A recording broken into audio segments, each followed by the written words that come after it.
James had been shut up in the shed and has not seen the Fat Controller for several days. He had been left alone for being naughty and dangerous at Arlesborough a few days ago, and was not even allowed out to shunt coaches and trucks in the yard. To make matters worse, the shed roof started leaking above him, and he found it really annoying. This leaking roof is really getting on my nerves. Looks like James has woken up on the wrong side of the shed. Again. That's because I'm feeling a little blue, which isn't so hot when you're red. This whole mess is all Alfred's fault. If he hadn't come to Sodor in the first place, I wouldn't be stuck here getting tripped on by this stupid hole in the roof.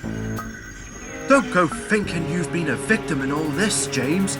If you hadn't been so impatient and tried to blow up Alfred, who would have trapped all along with Thomas and Percy, then none of this would have happened. Well, what about Thomas? He played a trick on Alfred before I came back, and he didn't get into trouble for it. Well, I did get into trouble, as a matter of fact. What do you mean, Thomas? Yeah, the Fat Controller didn't scold you for your trick. 1, I was too puffed out to own up after being trapped by Alfred, and 2, I didn't own up until after the events of finding the golden sword. The Fat Controller was cross that I didn't come forward at first, but he was proud that I admitted for what I've done, although the punishment was in order, and I had to be the station pilot for the next 2 weeks. Oh yeah! I forgot you told me about that before you owned up! And I've got the worst of it too, no thanks to you, him, and this stupid excuse for a roof.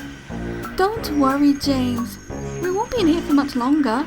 The Fat Controller and Peter had the workmen inspect the shed yesterday, remember? Oh yeah, I was still here at the time. Come to think of it, my shed doors have been a bit stiff lately, and they don't always open all the way. I hope they sort them out too. Even so, it's still going to be a while until the new sheds are built.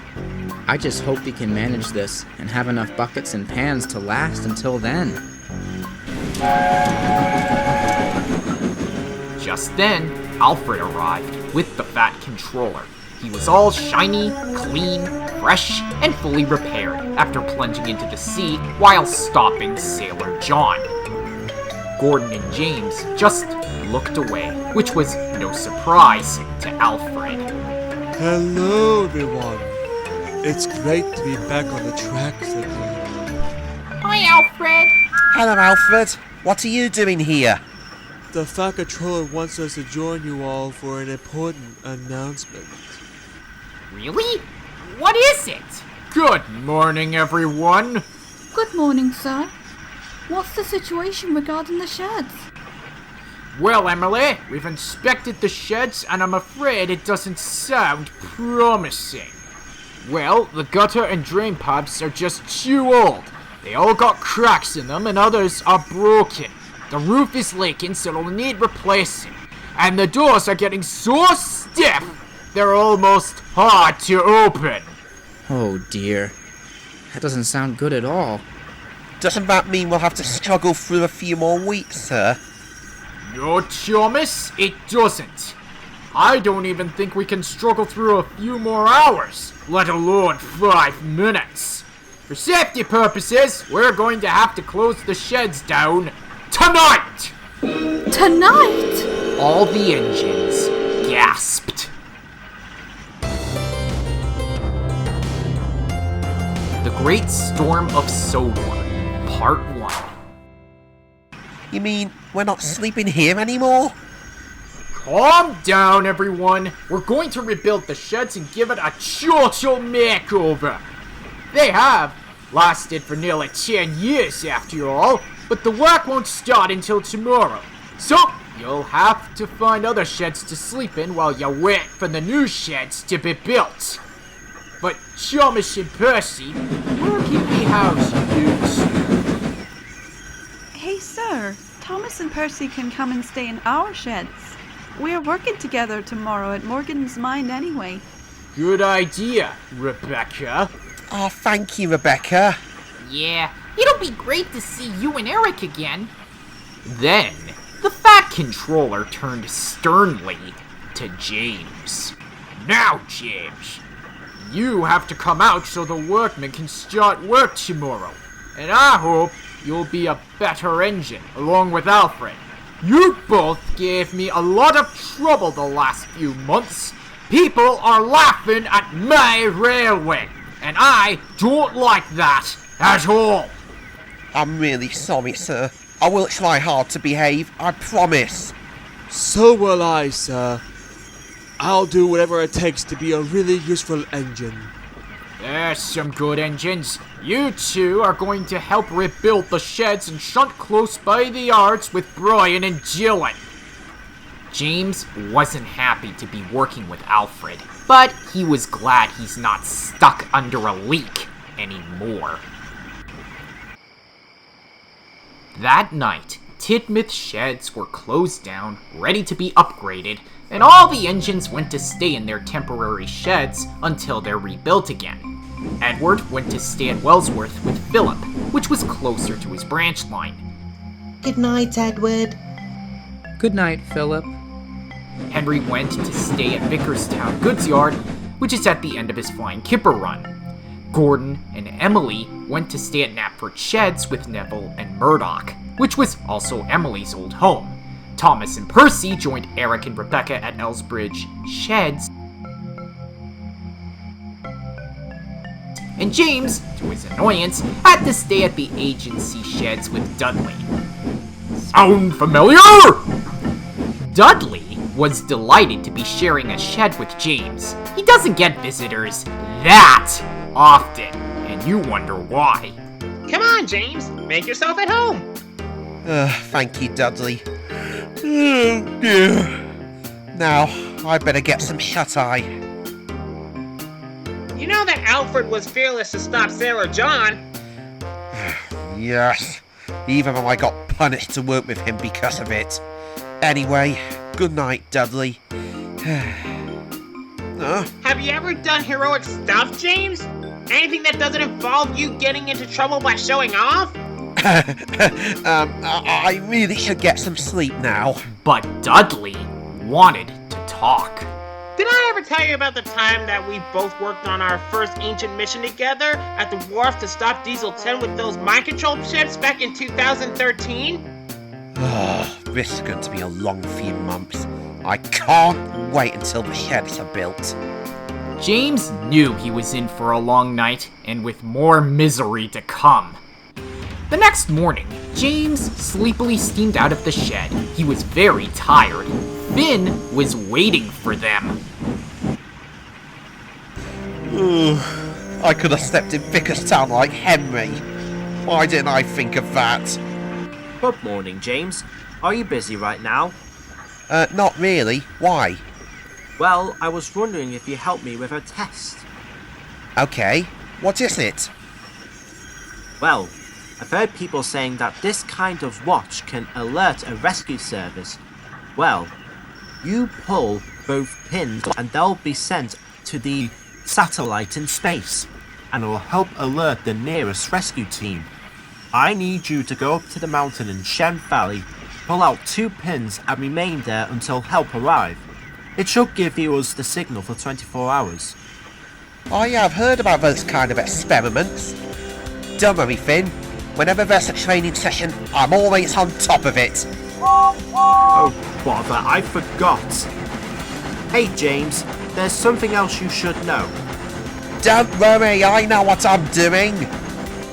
Bother. I was going to warn him to be careful because of the possibilities of storm coming anytime this month. Uh-oh. James arrived at the yard to get himself geared up before heading off to the mountains. Morning, James. You ready to start work on the sheds? Not me. I'm going on an important training session up on Shen Valley Mountain. It's much better than working with 98462. Who's 98462? It's Alfred. He's the one who stole Annie and Clarabelle from Thomas last year. I saw the whole thing. Oh, he's an evil engine, so be careful. He wants to try to blow Gordon and Henry up. So I'd be careful if I were you, because once he gets near you, or even bully you, you'll be messed up for life. Have fun!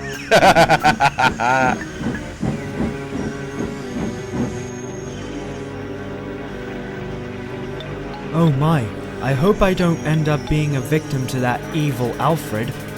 Don't worry, bro. None of us stick by your side. We brothers stick together, remember? You're right, Brian. I know I am. If he tries to do anything to us, he's got to deal with me. Hello there, I'm Alfred. Are you Brian and Dylan? Yes? Yes, we are, and we don't want any trouble from you, 98462. Now let's get to work. Alfred sighed. He wished the other engines would give him at least one chance, but he didn't know that James had told a dark lie about him to scare Brian and Dylan. James soon arrived on top of Shen Valley Mountain. Right, down to business. James's driver pulled both pins out of the watch, and that's where the waiting begins.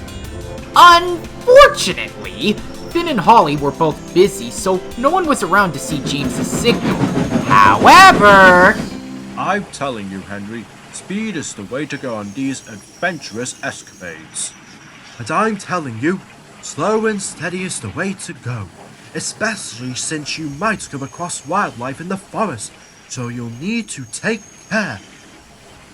Oh, you and your love for wildlife. Hey, who's that on the screen? It looks like it, James, and he's up on Shen Valley Mountain. Oh my, looks quite serious. We really do need to get on with this, Henry, so let's get back to work. It wasn't long before James was starting to regret his idea of getting away from Alfred and his punishment. I'm bored, I'm cold, I'm scared. Where are they? Just where? Meanwhile, Thomas, Percy, Eric, and Rebecca were at the yards at Great Waterton to collect some trucks of building supplies for the new Tidmouth Sheds.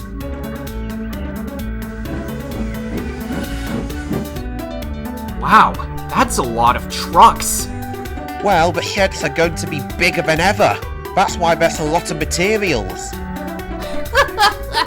Speak for yourself, Thomas. Last time we worked here, you knocked down the tower and got lost in Morgan's mine. All because you were hiding your jealousy of Stanley. Oh, ha ha, Percy. And to add to that, I never even found that runaway truck I lost in that mine. How did you lose it, Thomas? I don't know how I lost it. All I know is I was hunting trucks of debris at the mine, and one went inside, and I haven't seen it since. It's a good thing the mine doesn't produce gold anymore. You'd have to go in every day. That's true, Percy. But to be honest, I don't ever want to go in again. Not after what I've been through. Well, you're safe and still around, Tommy, and that's all that matters. I wonder if they did find gold here in the old days before Great Waterton closed down. I don't know. The Fat Controller only said Great Waterton had the waterworks which provided water for everyone. So I don't know anything about the mine. But if they did, I bet they must be really clever. But the engines didn't know that Diesel 10 had been eavesdropping behind the engines. So, Morgan's mine has some gold inside, eh? This is my chance to make up for losing that golden sword and get the treasure of my very own. This will show these useless steamies. I'll do it after they've left. The gold will be mine, all mine!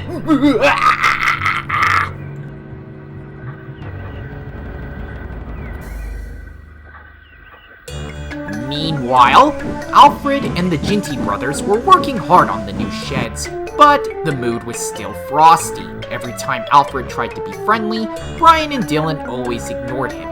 This made Alfred very hurt. But as time went on, Alfred seemed to be managing all the long trains in the yard better than Brian and Dylan could ever manage during their time at the shunning yard, and it gave the Fat Controller some thinking to do. Later that day, Dylan had just finished shunting when he saw the Fat Controller talking to Peter. Dylan tried not to listen, but he couldn't help himself. It's becoming clear that Alfred seems to be doing most of the shunting work here. I think it can be quite useful for him to stay as a shunting engine here. I think it's a great idea, sir. But what about Brian and Dylan? That'll mean there'll be very little work for them to do here. You're right, Peter. Well, I guess we'll have to make a few more changes for them. Dylan was shocked.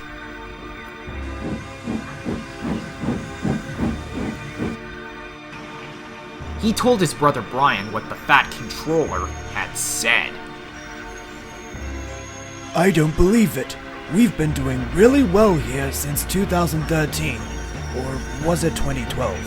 Why would the Fat Controller think of trying to replace us with that big green bully? I know, Brian. What are we going to do? Before Brian could reply, Alfred puffed up, trying to be friendly. Hi, you two. What's going on? Brian and Dylan still ignored Alfred and started to puff away. Alfred had enough.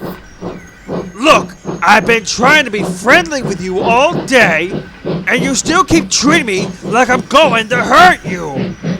Alfred was so busy trying to talk to Brian and Dylan that he didn't watch where he was going.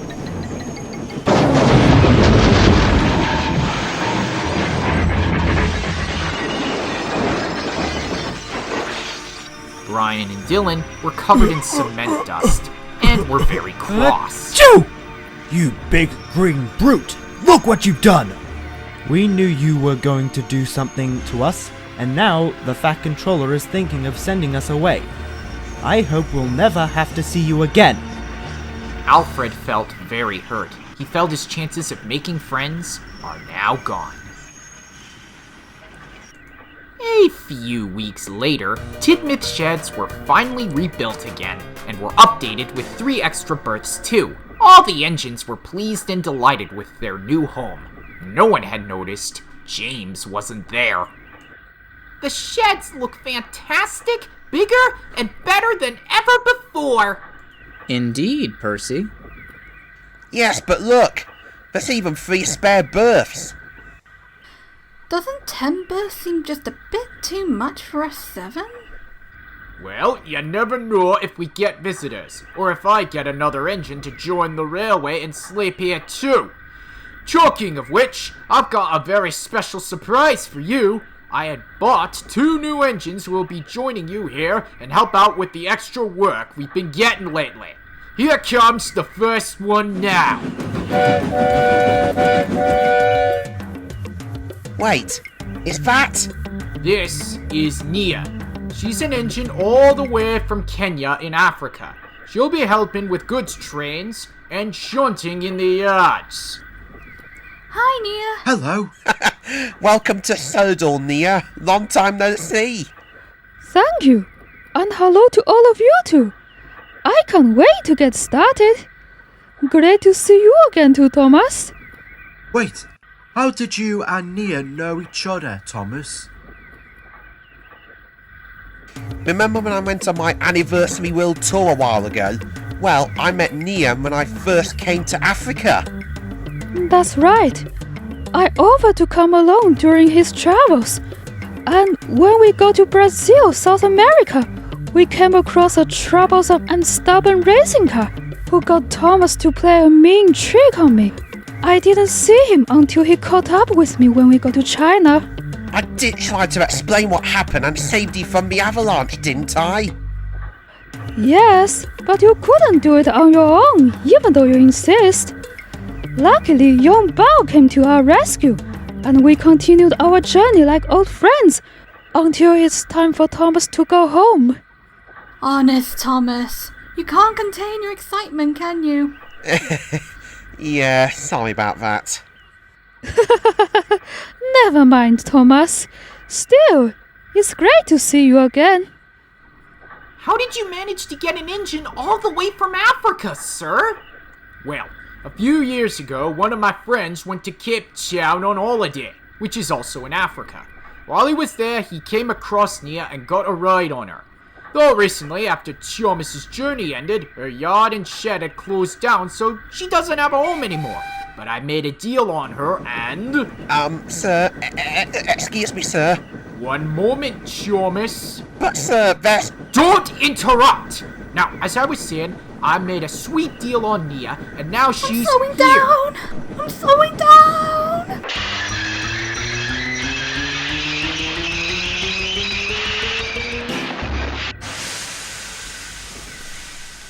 Hello, sir. And, sorry, sir. I miscalculated how long it would take me to stop by, quite a lot. I'll say, you nearly bumped me off the rails. Never mind, you're here now, and that's all that matters. Everyone, this is Rebecca. Hello, Rebecca. Hello. Welcome to Sodor. Welcome aboard, Rebecca. Hi, Rebecca. Wait, we have 2 Rebeccas now? Hi, everyone. Rebecca is one of the new engines being built. She just finished her tests at the engine works on the mainland, and she came out on top. Excellent. Welcome to the railway, both of you. I'm Edward. I'm sure you'll both feel right at home here on the Northwestern Railway. Thank you, Edward. Yes, thank you.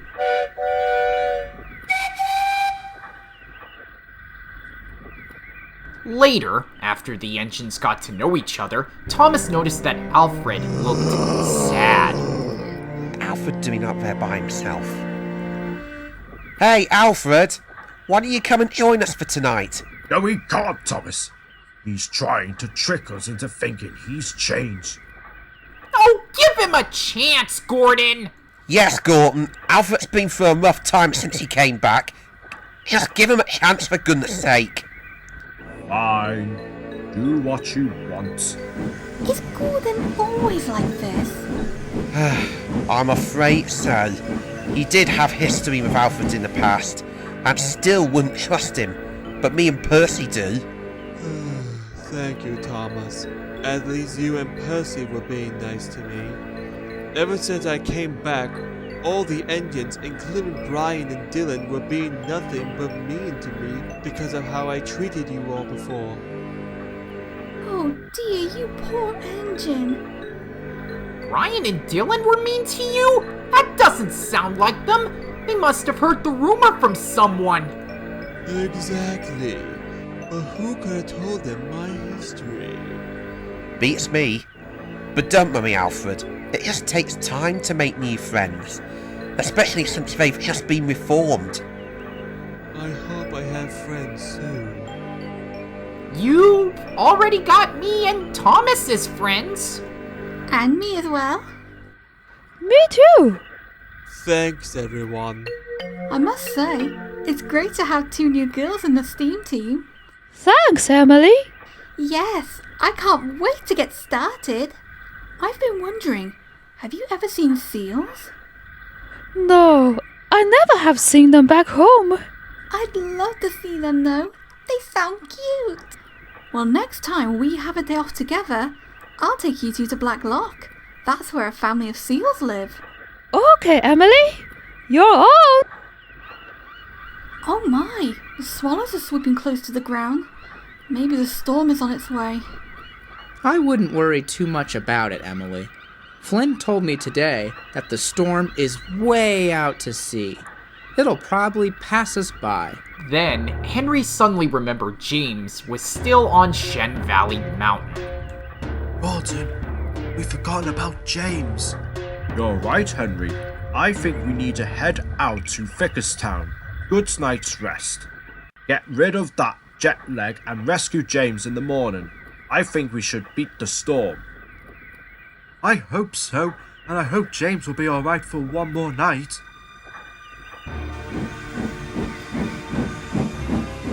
As Gordon and Henry headed out to Vickerstown, James was trying to settle down for the night. He was cold, lonely, and miserable, and the weather had started to get even colder. It's not funny, I don't know what... They got to get here tomorrow. Morning. Early.